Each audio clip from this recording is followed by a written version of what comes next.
Assalomu alaykum o'rtoqlar. Dunyoda ommalashib borayotgan suyuq poliuretan mahsulotlari bilan tanishtiraman. Mana bu qadoqdagi suv asosidagi suyuq poliuretan mahsulotimiz hisoblanadi. Ikkinchisi neft asosida suyuq poliuretan hisoblanadi va uchinchisi aerozol ko'rinishidagi neft asosida suyuq poliuretan mahsulotimiz hisoblanadi. Suv asosidagi suyuq poliuretan mahsulotimizni jentirani eshigida ikki sloy sepamiz va ustidan bron vositasi bilan qoplab turib ikki sloy tekshiramiz. Buni asosan offroad rivojlanyapti. O'zbekistonda offroad mashinalariga sinov tariqasida sepib ko'rmoqchimiz.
Neft asosidagi suyuq poliuretanimizni jentirani orqa eshigida 4 sloy pulverizatorda sepamiz va ustidan lak bilan qoplaymiz. Shu tariqada shilib uni tekshiramiz.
Aerozol ko'rinishidagi suyuq poliuretan mahsulotimizni avtomobilni nikel detal qismlariga sepib Black Edition, Black Piano ko'rinishiga qilib, ustidan lak bilan qoplab, uni ham shilib tekshiramiz.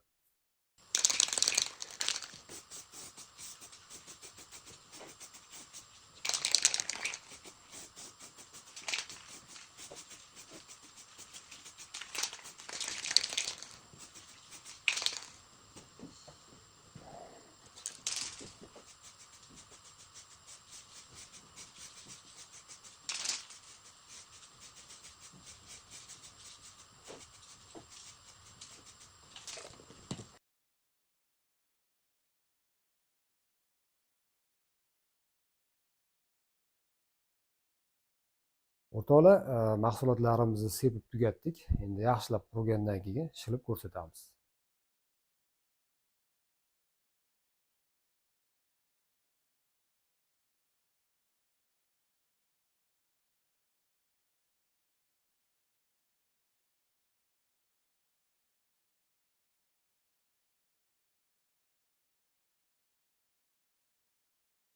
Offroad yo'nalishi bo'yicha kecha sepib tugatgan mahsulotlarimizni bugun shilib ko'rsatib beramiz.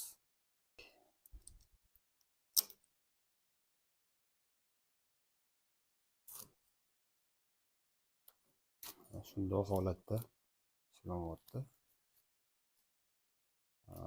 Kuzovni rangiga bezarar, chidamli.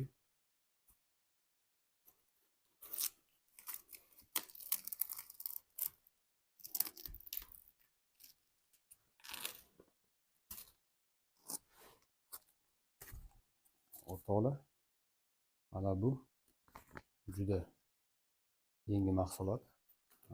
Offroad yo'nalishi bo'yicha maslahat beramiz. Mahsulotimizdan ham bor, xizmatlarimiz ham bor.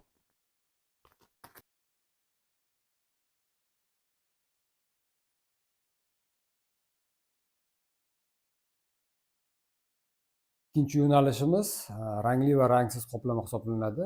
Bu holatda poliuretan plus lak sepganmiz. Buni rangli yo'nalishda qilsak ham bo'ladi.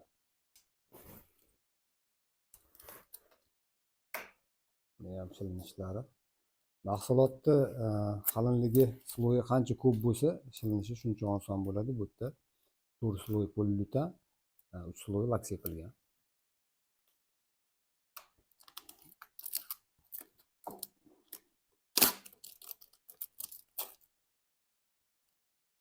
Bu mahsulotimizda nikellaga, yana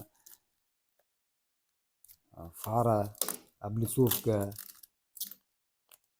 har xil detallarni qoplasak bo'ladi.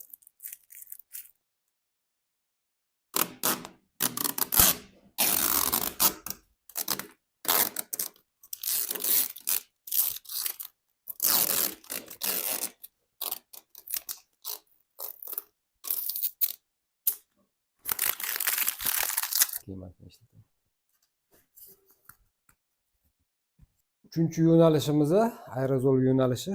Mana bu detallarni bunisini qora matoviga aerozol yordamida bo'yaganmiz. Nikelga zarar yetmagan, shilanyapti. Bunisini shaffof, ya'ni prozrachniy yo'nalishda bo'yaganmiz. Shilinishlari mana detalligi bron vazifasini ham bajaradi, ham rangli qilsa ham bo'ladi. Xohlagan rangingizga sepsanglar bo'ladi. Emblemani ham sepganmiz, faqat glyanets yaltiroq rangga sepganmiz, qora yaltiroq qilib. Mahsulotni shilib olib tashlagandan keyin eng muhimi tigi zapchast deymizmi, kuzov detali deymizmi, zarar yetkazmagan holda qoplama qilsa bo'ladi. Ham bron vazifasini bajaradi.